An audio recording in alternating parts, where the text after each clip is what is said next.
Bandit points a gun at a black truck, demanding everything she had. Little did he know that his worst nightmare was just beginning. She was not a victim. It was an infiltrated federal agent.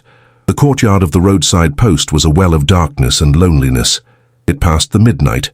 The only sound was the tinnet of an old freezer from the convenience store and the cold wind howl. Grace, a woman from her 40s, descended from the high cabin of her truck. Her body hurt after 12 hours straight on the road.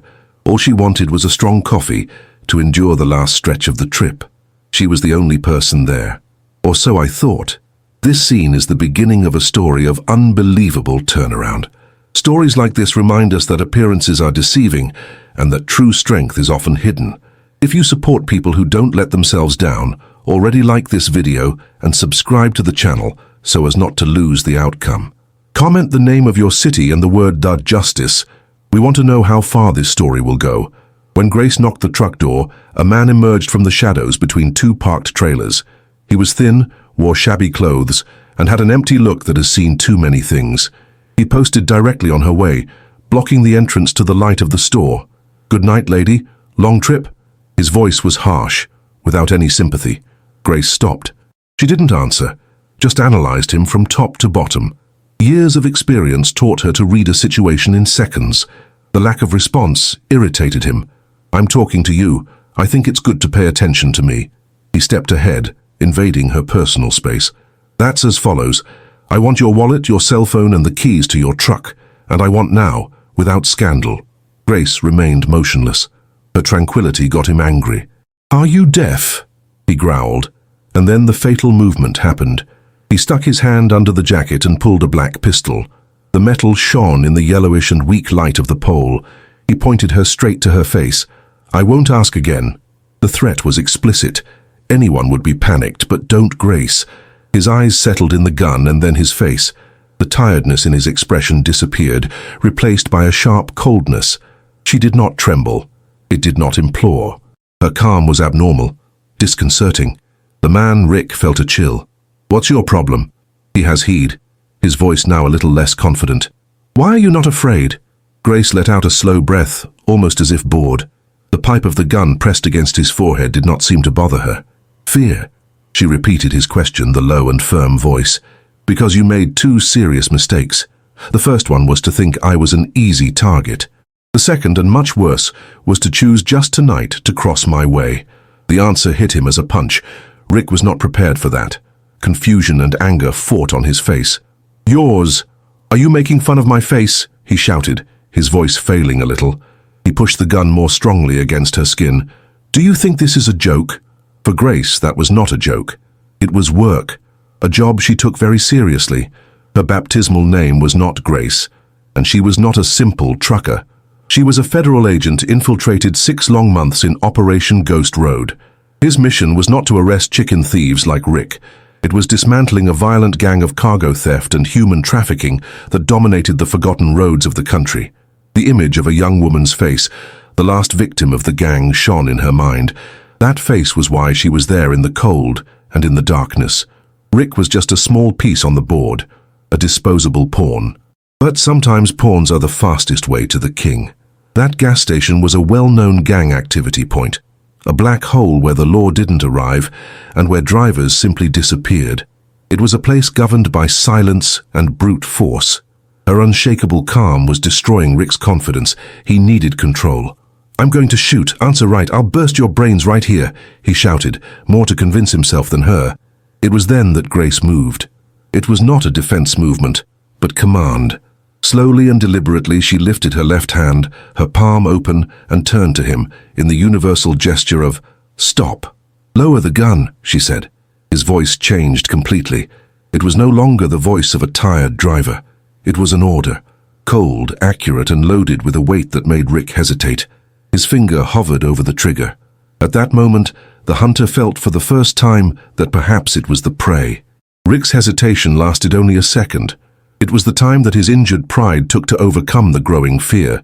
He let out a hollow and nervous laugh. "Lower the gun. I think the loneliness of the road finally made you crazy." To reaffirm his power, he shouted, "I give orders here." He lifted his free hand in a quick movement to grab her shoulder and force her to obey. It was the last mistake he would make that night. The moment his hand moved, Grace exploded in action. It was not a fighting movement. It was an execution of technique, cold and brutally efficient. Her body turned an inch to the side, enough to get her head out of the weapon's shooting line. At the same time, his hand, which asked for calm, descended with the speed of lightning and fought Rick's wrist. With the other hand, she applied a precise lever under his elbow. A sharp snap cut the silence. The pain shouted Rick's arm, an electric shock that paralyzed his nerves. The pistol fell from his loose hand, bouncing on the asphalt with a metallic noise that seemed to echo throughout the courtyard. Before he could even sue what happened, Grace unbalanced him and threw him to the floor.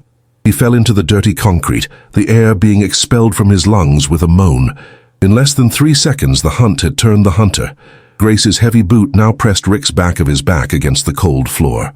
Calmly, she bent down, picked up his pistol, and stuck her in the back of her own pants under the jacket. Rick was panting, his face crushed against the asphalt. The pain in his arm was hell. Fear now was pure, real. He was not dealing with a driver. He didn't know what she was, but he knew he had messed with the wrong person. Who are you?" he stammered. Grace ignored him, crouching beside his head. "You will tell me to those who work." Your voice was a lethal whisper. But before he could answer, a new sound tore the night. The snoring of a heavy and closer diesel engine. Then 2 intense lights of light swept the darkness, illuminating the scene like a stage. A large, dirty truck, without any logo, stopped at the entrance of the courtyard, with the high headlights pointed directly to them. The engine was not turned off, remaining in a low and threatening growl. The door did not open. Someone was inside, just watching. The conflict had just climbed. The survival instinct and years of training took on Grace's control. Standing and exposed in the light of the headlights was suicide. In a fluid and brutal movement, she pulled Rick from the ground tightly. He moaned, the pain in his broken arm intensifying. Grace positioned him in front of him, using his body like a makeshift human shield, and began to drag back toward the safe darkness next to his own truck. The pistol she took from him was now firmly pressed against Rick's ribs. Seeing a man's silhouette descending calmly from the other truck's cabin, a drop of desperate hope came in Rick's face. "Marcus," he shouted, the voice squeezed by the panic. "Marcus, help me. This woman is crazy. She broke my arm." The name was everything Grace had to hear. That confirmed it was not a random encounter. It was them. The man named Marcus was Rick's opposite. He was older, corpulent, and moved with a scary calm. He did not look like an ordinary thief. He looked like an executor. And the gun in his hands was not a pistol. It was a 12 caliber heavy and deadly shotgun. He stopped about 10 meters away. His face is a mask of indifference under the strong light of the headlights. His arrival changed the game completely, placing Grace on a numerical disadvantage and firepower. "I suggest you let go of my employee," said Marcus. His voice was serious, calm, and totally devoid of emotion. "It is not worth much, but it's mine. We don't have to complicate things." Grace squeezed Rick harder. The man trembled uncontrollably between her squeeze and her boss's target. "Stay exactly where it is," Grace shouted back, his voice sounding loud and clear in the silent courtyard. "If you take another step, your employee will become a story." "Don't shoot, Marcus, for God's sake, she'll kill me," Rick whimpered, her face bathed in sweat. Marcus ignored her and continued to face Grace. He slowly lifted the shotgun, the calculated and unhurried movement. A cold, cruel smile came on his lips. "Do you think I care about him?" Marcus asked, the voice full of contempt. "He is replaceable." The impasse was sealed. An agent, a dispensable bandit, and an ruthless executor. The question was no longer if the blood would run, but whose. Marcus's phrase stopped in the cold air, a death sentence for Rick. "He is replaceable." Rick stopped shaking. An absolute terror took over him when he realized that his boss was willing to shoot through him to reach his wife. He was a pawn about to be sacrificed. Grace felt the change in his body. She looked at Marcus, who was now holding the shotgun with a frightening firmness, ready to shoot. His smile said he was enjoying the moment. It was exactly the confirmation that Grace needed. That was the man who gave the orders. That was the target. Anyone else would have panicked, would have tried to negotiate, but Grace was not anyone. In a movement that challenged all the logic, she made the unthinkable. "I agree," she said, her voice surprisingly calm, and then she pushed Rick with full force, throwing him forward, directed by Marcus. By a fraction of a second, the scene froze. Marcus, caught by surprise, instinctively readjusted his sights to Grace, who dived to the side, rolling on the dirty asphalt to seek cover behind a tire from his own truck. Rick fell to the ground, a useless and confused target in the middle of the imminent crossfire. That second of confusion was all that Grace needed. As Marcus focused on Grace, the world exploded in Luce. But it was not the light of the headlights of his truck. They were spotlight, powerful, white and overshadowing, coming from all directions, of the convenience store roof, from the windows of a van parked in the dark, of the booths of 2 other trailers that looked abandoned. The entire courtyard, but a well of darkness, was illuminated like a soccer field. Marcus, blinded by the sudden light, tried to protect his eyes, and that's when he saw them. Figures. Dozens of figures dressed in black, with tactical equipment, vests and helmets emerging from the shadows they themselves had created. Rifles and submachine guns pointed directly to him. Red laser points danced on his chest. "Federal police on the floor, release the gun now!" A voice shouted for a megaphone, the sound echoing the courtyard and breaking the silence of the night. Marcus's face writhed in a mask of pure shock and unbelief. He had not trapped a lonely driver. He had walked straight to the center of a meticulously planned trap. Grace got up, cleaning the jacket dust. The tired trucker had disappeared. The cornered agent, too. In his place was the commander of the operation. She walked slowly toward Marcus, taking her own pistol now from a hidden holster on her back. "Marcus," she said, the cold, victorious voice. "Your horror reign on the roads is over. You're in prison." Marcus's brain fought to process reality. The shock gave way to a wave of blind fury. Stunned, humiliated, he would not go to jail. With a roar of anger, he made his last bet. He raised the shotgun toward Grace, the commander who had deceived him. He had no chance of pulling the trigger. Before your finger could move, 2 red spots on your chest were accompanied by the tacky sound of a taser being fired. 2 darts nailed his chest. A current of 50,000 volts traveled his body, and his muscles were violently contracted. He collapsed on the floor like a cloth doll, the shotgun falling with a deaf noise on the asphalt. The threat was neutralized in less than a second. Grace did not flash. She didn't even cringe when he aimed at her. While 2 agents of his team advanced to handcuff Marcus's trembling body, her mind was already in the next step of the operation. "Bravo team, review his truck, from top to bottom," she ordered the clear and authoritarian voice. "Look for a hidden compartment on the cabin floor. I want the phone, the radio, and any document they find now." While his team moved with military efficiency, another agent approached Rick, who was still on the ground, paralyzed with fear. The agent turned him and raised him without ceremony. Reality finally fell on Rick. He began to babble in total panic. I tell you everything I know. Don't hurt me, please," he whimpered. "It was Marcus. It was he who sent me. I only follow orders. I can help you." Grace looked at him with contempt for a second before turning around and activates his own radio. "Base, here is Agent Miller. Primary target Marcus is in custody. I repeat, the target is in custody." The bait worked. One of his agents approached, holding a notebook and a sophisticated-looking radio. "Boss, we found it was exactly where you said. This radio uses an encrypted frequency." Grace took the items. That was the true prize of the night, the key to dismantling the entire network. She looked into Marcus's outlined face being dragged by her men. His capture was not the end. It was the beginning of revenge. Revenge by all victims of Operation Phantom Road. And Marcus would give her all the names. With Marcus and Rick in custody, and being taken to separate vehicles, ambush adrenaline began to decrease, being replaced by a cold and calculating urgency. Grace knew the watch was running. The capture of a cell leader like Marcus would create a vacuum. Within hours, maybe minutes, the rest of the network would know something was wrong. They would change the routes, the communication protocols, and disappear in the darkness again. The window of opportunity was minimal. The default procedure would be to send the notebook and the radio to the laboratory and wait days for the analysis. But she had no days. Looking at the seized equipment, Grace made a field decision. She would not follow the protocol. She would force the advance right there. "Leo," she called, and a thin young man, the team's technology expert, ran to her. "Mount the tactical unit of communication in van now. I want access to this notebook, and I need you to break the encryption of this radio." Don't tell me it's impossible. Tell me how long you need." While Leo and his team turned the van into a makeshift command center, Grace turned to the most immediate challenge, the weak link. She walked to the vehicle where Rick was detained, handcuffed and trembling. He opened the door and stared at him, not with threats but with a tablet in his hand. She slid her finger on the screen and turned it to him. She showed the picture of a smiling girl, full of life. "Her name was Jessica," said Grace, the voice devoid of emotion. 19 years old, she was the last person her organization transported on this route before disappearing. Marcus's silence I can break over time. Yours, I need to break now. Rick's eyes widened. He recognized his face. Sweat sprouted on his forehead.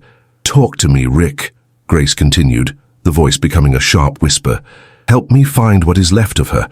Help me get the men who did it. Do that, and I guarantee the judge will know that you have collaborated from the first minute. Stay silent, and you will be indicted as an accomplice of kidnapping and murder." Rick's facade collapsed completely. Tears ran down his dirty face.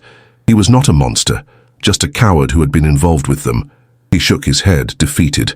I tell everything," he sobbed. "I know where they took her. It's a shed. An old warehouses complex abandoned about 50 kilometers from here," Rick said, the trembling voice as he pointed to a point on a digital map that Grace showed him. "They call the terminal.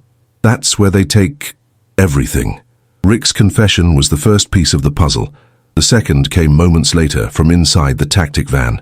"Boss," shouted Leo, the technology expert, with headphones in his head. "I got it. I broke the first layer of notebook encryption. It has route spreadsheets, payments, and a GPS file. The latest saved coordinates point to an isolated industrial complex. It hits exactly the location our friend there described. It was that, the confirmation. That was the nest of the serpent." Grace felt a chill through his spine. It was not fear. It was the cold certainty that precedes a battle. The time for investigation was over. Now it was the time of action. She gathered the leaders of her team around a makeshift table on the back of the van. "Attention," she said, the sharp and needed voice without room for doubt. "We have the target, the terminal. Rick's information has been corroborated by the intelligence extracted from Marcus's equipment. The place is their center of operations. We estimate between 10 and 15 hostile elements, probably well armed. They still don't know we're coming, but it won't last long. We have a window of at most 1 hour." She looked into each of her agents' eyes. They were the best team in the country, and she trusted them with her life. This is not a negotiation operation. It is an invasion, fast and decisive. The Alpha team goes ahead to create the initial shock. "Bravo, you enter the flanks. Charlie, you close the perimeter. No one enters and no one leaves. The goal is to neutralize the operation, rescue possible victims, and capture all involved, alive or not." A tense and concentrated silence took over the group. The orders were clear. "Prepare authorized lethal weaponry. They move in 5 minutes," Grace concluded. The sound that followed was that of porters being fitted, vests being adjusted, and orders being whispered by the radio.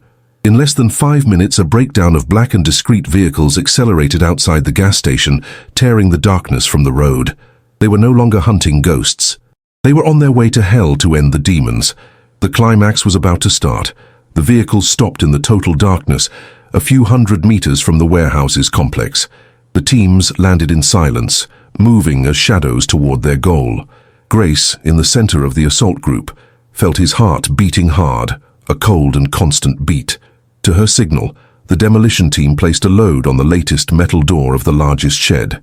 The sound of the explosion was a thunder that tore the night, immediately followed by the scream, "Alpha team entering!" The interior of the shed exploded in chaos, screams, shots. The men of the gang, caught by surprise, reacted with panic, not tactic. The shooting was brief and unilateral. Grace's team moved with lethal accuracy, neutralizing resistance with merciless efficiency.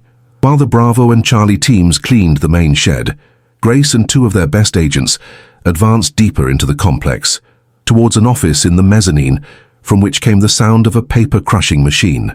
They broke into the door. Inside, an expensive man, the leader, desperately tried to destroy evidence. He was not a henchman. He was a crime executive. Seeing Grace, he acted fast, grabbing a terrified young woman who was shrunk in a corner and putting a pistol in her head. "No one moves," he shouted. "1 step and she dies." "It's over, Silas," said Grace, the name coming from Rick's confession. "There is no way out." Silas laughed, an ugly and arrogant sound. "Do you think arresting me changes something? I'm just a branch manager. The orders come from much more powerful people. People who wear a suit and tie like me. People you will never reach." The revelation fell like a stone, but did not shake Grace's determination. Jessica's face shone in her mind. She saw the new victim in Silas's arms, tremendously. The procedure said to negotiate, to preserve the target for interrogation. But at that moment, Grace was not just an agent. She was revenge. Silas began to drag the girl back toward a window. He never intended to surrender. Grace saw his hesitation disappear, his finger starting to tighten the trigger. The window of opportunity was less than a second. There was no more thought, just instinct and purpose. The sound of Grace's shot was dry and singular in the closed environment. Necessary, definitive. Silas fell. The girl's squeeze loosening, a perfect hole in the middle of her forehead.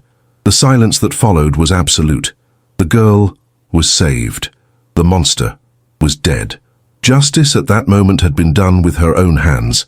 The echo of the shot disappeared, leaving a heavy silence in the office.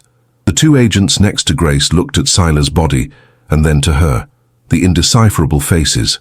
She had broken the main protocol, capturing the living leader. Grace showed no regret. His expression was hard as a stone. She slowly lowered the gun and approached the trembling girl, shrunk on the floor. He took his own jacket and put it on the young woman's shoulders. "It's over," Grace said, the voice now soft but firm. "You are safe." While the medical team came in to take care of the girl, Grace tuned radio. It was the voice of its director across the safe line. "Agent Miller, report of the situation. What is the status of the main target, Silas?" Grace took the radio, the fixed look in the bodies of the henchmen being taken out of the shed. "Affirmative, base. The primary target was neutralized. The threat was permanently eliminated." There was a break from the other end of the line. Her choice of words left no doubt about what had happened. "Understood, Miller," replied the director, the tense voice. "We'll have a long conversation about your methods when you get back. But good job today. End the operation and return." The communication was cut. Grace knew there would be an inquiry, a report, maybe a suspension, but looking at the pile of evidence that her team collected, evidence that would lead to the arrest of dozens of other criminals, she felt nothing but duty. She walked out of the shed. The first ray of the morning cut the horizon, painting the orange sky. The battle for the terminal had been won. Jessica's death had been avenged. But the words of Silas echoed in his mind. The orders come from much more powerful people. She knew this was not a final victory. It was just the end of a chapter. The war against the true ghosts, those who hid in the light of day, was just beginning. 6 months later, the smell of diesel and road was replaced by the filtered air of an office without windows underground at the federal agency headquarters. As planned, Agent Miller, Grace for a few, underwent a strict internal inquiry. His action to kill Silas was officially recorded as an act of extreme need to save a hostage life, but everyone knew the truth. She was praised in public and away from the field service in particular. His superiors decided that their methods, though effective, were too unpredictable. His new battlefield was a table full of monitors. She became the chief analyst of the task force created from the ruins of Operation Phantom Road. Rick, the thief who started everything, had a different destination. After his detailed testimony helps to condemn more than 20 members of the gang, he was inserted into the witness protection program. He now lived with a new name in an anonymous city, looking over his shoulder every second, forever a prisoner of his own cowardice. The rescued young woman from the terminal returned to her family and was in therapy, slowly trying to rebuild her life, a small point of light in the immense darkness. For Grace, the revenge was not ended with the shot that killed Silas. His words about the true bosses became his new obsession. Day and night she plunged into the seized data, accounts in tax havens, transportation records, staff companies. She was looking for a pattern, a connection, a name that would connect the brutal crimes of the roads to men of suits Silas mentioned. And that night, she found. At a data crossing between a suspicious financial transaction and the registrations of visitors from a private port, a name came up, a prominent name.